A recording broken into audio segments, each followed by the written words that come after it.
I don't have any money to play around with, and I'm struggling just to make it day by day. So, I've been cutting back on things like food expenses. It really hit me how good of a life I was given when I was living at home. Thanks again, Liam said, somewhat embarrassed, as we met after a long time. While I'm happy to hear these words, I've been sending him money every month. Despite providing him with more than enough to get by, I wonder why he needs to live like this. I've been sending you money every month, isn't that enough? Ah, right. Sorry, I haven't properly thanked you for that. Thanks for transferring $20 every month. It's been enough to cover the water bill. $20? What's going on? I felt as though someone had thrown water on my face as I woke up. I've been preparing a lot more than that amount for my son each month. Wait, what do you mean $20? I've been transferring $4,000 a month. Thinking there must be some mistake, I clarified the amount to my son. However, at my words, Liam exclaimed, "What?" in surprise. $4,000! I haven't received such a large amount. Only $20 is being transferred into my account every month? There's no way. When I confronted Liam about why he hadn't discussed with me that only $20 was being transferred, it turns out we had a small fight when he started living on his own. He thought I was still mad about it. I wouldn't do that. But why would this happen? As I pondered, I remembered something crucial. Could it be that person? My name is Ellie. I've been running the real estate business I inherited from my father for 3 years now. Initially, I was managing a nail salon. When the nail salon began to take off, my father suddenly passed away in a car accident. The inheritance first went to my mother, who had been a housewife for many years and had no business management knowledge. Ultimately, I took over my father's company. Though I had some business acumen, managing a nail salon was vastly different from a real estate business. It was tough at first, but with the help of the staff who had already been working there, we finally started to get on track and achieve a stable business operation. I live with my husband Aiden and our son Liam, who just started college this year. Aiden and I got to know each other in high school, which led to us dating. After dating for about a decade, we got married when I was 26. And I found out I was pregnant that year. My in-laws were truly delighted. They were very close. Are you okay with the morning sickness? Here, eat this if you like. My mother-in-law, always concerned about my health, would bring me food. Here, I'll carry this.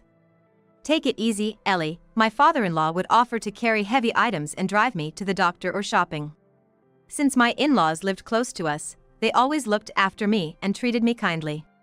Honestly, without such kind in-laws, I would have been a single mother a long time ago. Hey, Aiden. I'm feeling pretty bad with the morning sickness today. Can you make mashed potatoes? The smell of boiling potatoes is too much for me just now. Ugh, that's such a hassle. Then, we don't need it today. Just make the main dishes. My husband dismissively responded. Do you realize I'm pregnant? Instead of saying that, could you help out a little? Hearing my words, my husband Aiden let out an exaggerated sigh. Stop with the harassment, as if being pregnant is the hardest thing ever. What do you call this, huh?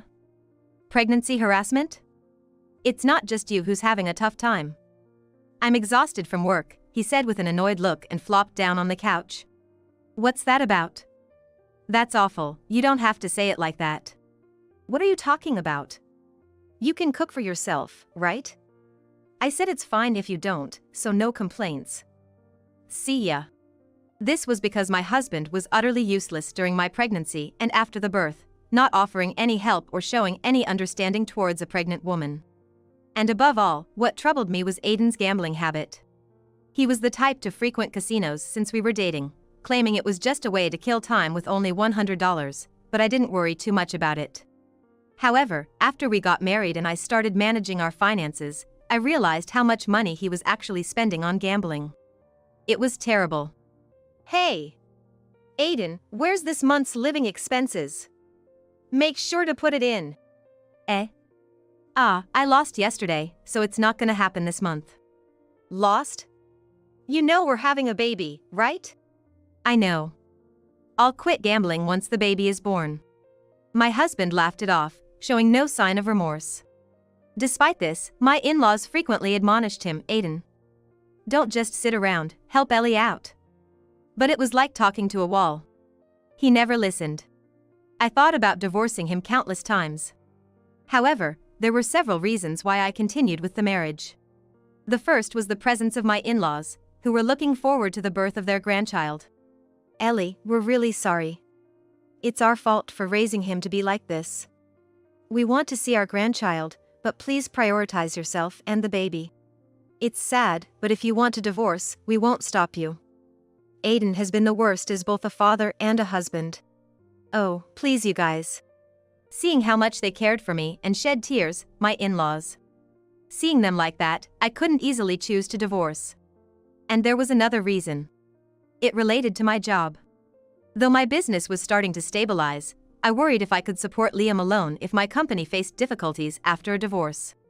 I was also bound by the old-fashioned belief that children should have both parents. In the end, I chose to ignore my useless husband's presence and went ahead with giving birth. Seeing my adorable child made me resolve to make him happy no matter what. But it seemed I wasn't the only one who thought so. I'm really sorry for everything up to now. I didn't feel like a father until our child was born, but holding our son now, I finally feel like I've become a father, said my husband, holding our son and shedding tears. It seemed he was finally ready to repent and apologized for everything up to now. From his expression, I felt there was no lie in his words. "Can I trust you? Will you help out properly with childcare and household chores from now on? And most importantly..." The gambling, right. I understand. I promise I won't do it anymore. Alright, I'll trust you one more time. With that as his last chance, I forgave my husband's past words and actions, and we started over as a family of 3. After bringing our child home from the hospital, my husband truly lived up to his word, actively participating in childcare and housework and quitting gambling. To prevent him from misusing money, I took over managing our finances. Furthermore, my husband personally requested an allowance system, and so, he was put on it. He never once asked for an increase in his allowance after that. Seeing my husband like this, I somehow regained my trust in him, and from then on, our days were continuously filled with happiness. Attending my son's play, sports day, and seeing him strive and be happy was the greatest joy for me. Children grow up so fast, and the son born at that time became a college student this year. He got into a prestigious university, and I'm proud of how well he's grown, though I also feel a bit lonely. We were a close-knit family that used to dine out together until he was in high school, but things were not the same during the last year of high school. Perhaps stressed by his SAT and other activities to get into good college, he seemed to dislike spending time with us and was often irritable. Especially between my son and me, we didn't get along well. It seemed he wasn't rebelling against my husband as much, so I thought it might be a late rebellious phase and tried not to worry too much. After he was successfully accepted into his first choice of college, I hoped we could return to our old relationship, but that wasn't the case. My son and I would end up fighting over trivial matters. It started when he began coming home late immediately after starting college. Since his college was within commuting distance from our home, he didn't live on his own and commuted from home, but he started going out almost every day. I couldn't help but nag him, saying, "Liam, aren't you coming home too late every day?" In hindsight, it was probably just because of newcomer welcoming parties and hanging out with new friends that he came home late. However, I didn't fully understand that at the time. My nagging led to irritation on his part, and before we knew it, we both got heated in a war of words. Eventually, my son shouted, "Stop treating me like a kid forever. Just leave me alone. I'm moving out." "Wait, Liam!" I tried to stop him, but he shook off my hand and locked himself in his room. And the next day, "I'm going to live on my own," he told me with a sullen face. "You just started college so you can stay home if you's like. Didn't I say it yesterday? Don't treat me like a child. I'll be fine." With those words, my son truly started looking for a place to live. I tried to make him reconsider many times, but he wanted to distance himself from me and avoided conversations. Eventually, we didn't reconcile, and within a month, my son really started living on his own. On the day before my son left home, I asked my husband, "Do you think he'll really be okay? Just let him be. He left on his own, after all. He's still such a child. Living on his own will be an experience. Let him do what he wants," he said. However, despite being a college student, my son was still a minor. He mentioned starting a part-time job, but given the university's high academic standards, I wonder if my son can really manage with a job on the side. I was incredibly worried about Liam's impulsively decided solo living situation. So, I decided to send Liam $4,000 a month. I decided to provide him with a monthly allowance. Running my own company, I manage all the finances, both business and personal. I figured out that with some careful planning, I could afford to send him the money. No matter how much he might think I'm meddling or dislike it, I didn't want him to struggle financially and ruin his precious student life. When I discussed sending Liam money with my husband Aiden, he just laughed and called me a worrywart. I just want to look after him until he graduates college, as a mother, I said, and it seemed Aiden understood. All right, I'll make an effort to spend less frivolously from now on. Give that portion to Liam. He seemed positive about sending the money. I'll set up a bank account for the remittance next week. Also, I'll talk to Liam about it myself. If you do it, he might just get angry again for being overbearing. That's a good point. Then, please start next month. And so, I asked my husband to inform Liam about the remittance and to arrange for the account setup. Once the account was ready, I transferred money into Liam's account every 25th of the month, hoping it would help him focus on his studies and enjoy campus life. 3 months have passed since Liam started living on his own. A healthy distance has somewhat mended our relationship, and looking back, I feel this was for the best. Although Liam's place isn't far from our home, his busy university schedule means we don't see each other often. However, we do talk on the phone occasionally. I know I'm a bit too attached, but just hearing his voice reassures me. Today, he called me again. Mom, how are you doing? I'm fine, Liam. How about you? Are you enjoying college life? Yeah, kinda. I sensed a lack of energy in his voice. Is something wrong? No, just, I've been busy with part-time jobs every day, but I've made some friends and am having fun somehow. Huh? Busy with part-time jobs? I've been sending him as much as $4,000 every month. Even after paying for tuition and rent, there should be plenty left over. Surprised, I asked Liam, what? You're working a part-time job? Of course. I can't exactly make ends meet without one. What?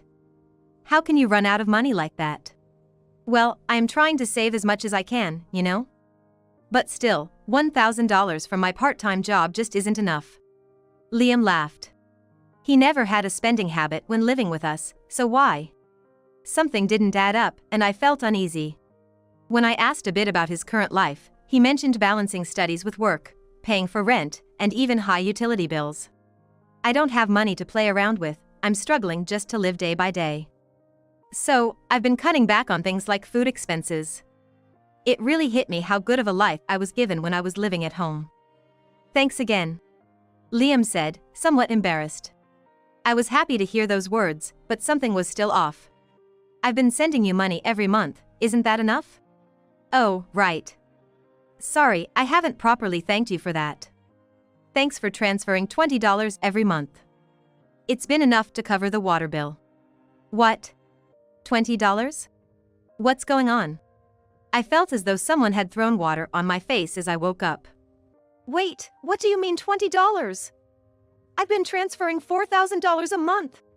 I clarified the amount to Liam. Thinking it must have been some mistake, Liam exclaimed, what, in surprise at my words. What? $4,000? I haven't received such a large sum. Only $20 is being transferred into my account every month? From Liam's reaction, it didn't seem like he was lying. What do you mean? Over the phone, we both were puzzled. Anyway. I'm coming over with some food. Wait for me. Okay, got it. I immediately got in the car and rushed to Liam's place. Upon seeing him after a long time, Liam, who used to be healthy, now had skinny arms, hollow cheeks, and bags under his eyes. Liam, are you eating properly? Well, I'm managing with whatever cooking I can do. Liam obviously seemed to be stretching himself too thin. I laid out Liam's dinner on the table. Then he exclaimed, wow, Mom's homemade food after so long. Let's eat, and began eating at an incredible pace. I explained again about sending $4,000 every month, But Liam insisted that such a large sum had never been transferred. There's no way. Really? Look. Liam showed me his bank app, displaying a balance of $60, indicating that indeed only $20 had been transferred monthly. Liam had two accounts. One Aiden had set up for remittances and another for his personal use, including credit card payments. The other one is an account Liam uses for his personal credit card payments. The remittance account was solely for monthly allowances, so it was easy to see the balance. No way. It's okay, really. Don't worry about it, Liam said apologetically. Liam, why didn't you consult me before you got to the point of being so thin? You didn't think I'd believe that amount was enough for living, did you? Honestly, I did wonder why only $20. But we had fought before I left home, and I thought you might still be mad. Plus, I was grateful for any help. I couldn't bring myself to say anything. My considerate son. It must have been hard for him to say anything. I regret not realizing sooner what he was going through. But why would this happen? I'm definitely transferring $4,000 every month. That means someone must be stealing the money. Wait, something's wrong. HM? What's up? As I was thinking, Liam suddenly raised his voice seriously. When I hesitantly asked, he muttered softly, I was just checking my balance and happened to look at the account activity through the app, and it seems like money has been withdrawn every month. You're kidding, right? Feeling dizzy from the unbelievable story, Liam showed me his screen, and indeed, $3,980 is being withdrawn every month, leaving only $20 each month. Liam, when you started living alone, your dad told you he'd send you money, right? Yeah. Dad gave me a card, saying you'd send money every month from now on. Where do you usually keep your cash card? I always carry it in my wallet. I see. So it's unlikely that the cash card was used by someone without permission. Then how could anyone? Got it. I'll look into it from here. Also, just to be safe, I'll hand you the money from now on. Really? Of course. You focus on your studies. And don't overdo it with the part-time jobs. Make sure you eat properly. Mom, I'm really sorry. Thank you. It's okay, see you. Saying this, I managed to calm the turmoil in my heart, pretending to be composed. I handed Liam this month's allowance in person and left his place. I decided to stop paying through the bank every month. I made up my mind to do so. 2 months later, as I was returning home from work as usual, hey! What's the meaning of this? Aiden confronted me furiously. What's wrong, Aiden? What do you mean, what's wrong? Why haven't you been sending Liam money? Huh? You're the one who said you'd send him money every month. Poor thing, he must be starving by now. No, I've been sending it. What are you talking about? It's obvious you haven't sent anything. I really did. I handed it to Liam today. Huh? Hand delivered? Why? It seems like someone has been stealing money from Liam's bank account. Stealing? That can't be right. By the way, how did you know that this month's transfer wasn't made? Normally, you'd have to go update a passbook or, just like Liam, check the app for the account activity. Aiden shouldn't be able to see Liam's balance or transaction history. Well, just a hunch. Just felt like it. A hunch? Anyway, it's impossible that it's been stolen. You're mistaken. No, I'm not. I saw the account history myself, and money has been withdrawn every month, there's no mistake. As I said this, Aiden's eyes started darting around, and he began to show signs of agitation. Suspicious. Aiden knows something. Do you know something? What? Why would I know anything? Your comment about it being strange that the money wasn't transferred this time is odd. If you know something, tell me. What? Are you suspecting me? No. That's not it, but... Anyway, I don't know anything. It must be some bank error or something. And from now on, don't hand deliver the money, transfer it properly. If you visit Liam every month, he'll hate it. Leaving those words behind, Aiden started to walk away quickly from the living room. Then, he stumbled over nothing and cursed in frustration. Clearly, Aiden was panicking. Definitely suspicious. From Aiden's reaction, I couldn't help but suspect him. I suddenly remembered how recklessly Aiden used to spend money. Could Aiden have? No, he changed after Liam was born, that can't be. Doubts about my husband swelled in my mind. No. He wouldn't do that. I tried to convince myself. But then, something even more unsettling happened. A month later, my mother-in-law sent a message saying, "I have something to ask. Can I come over to your house?" What could she possibly want to talk about in person? Despite a bad feeling, I replied, "Of course. Please come anytime." Soon after, my mother-in-law arrived at our house, with my father-in-law in tow. Behind my mother-in-law stood my father-in-law. This made me think it must be something serious. "Sorry for the sudden visit. There's something I need to ask." Hesitantly, my mother-in-law began to speak. "What's going on?" "Actually, Aiden has been contacting us a lot lately, asking to borrow money. Do you know anything about this?" What? Aiden is asking for money? Yes, it started about 2 months ago. He's been saying he's out of money and even came to our house asking for a loan. Of course, we've refused. That was around the time I changed to hand-delivering Liam's allowance. Could it be? Do you know something? Yes. Reluctantly, I realized Aiden must have been stealing Liam's money. I was certain because Aiden was the one who set up the remittance account. That's because Aiden was the one who set up the remittance account. According to Liam, he always carried the cash card with him. If that's the case, then withdrawing money through the app seems likely. However, to use the app, one needs to know the login ID and password to be able to log in. Normally, Liam wouldn't share such important information with anyone, but it wouldn't be strange if Aiden, who set up the account, knew the login ID and password. I immediately called Liam. "Hey, Liam. Did you change the password or anything after your dad set up the account for you?" "No, I didn't. I've been using the login ID and password Dad gave me just like that." Exactly. And if Aiden was also asking his parents for money, it's clear he was in some financial trouble. That day, when Aiden went to the bathroom, I checked his wallet for any evidence, like receipts. I thought there might be receipts or something that could serve as evidence.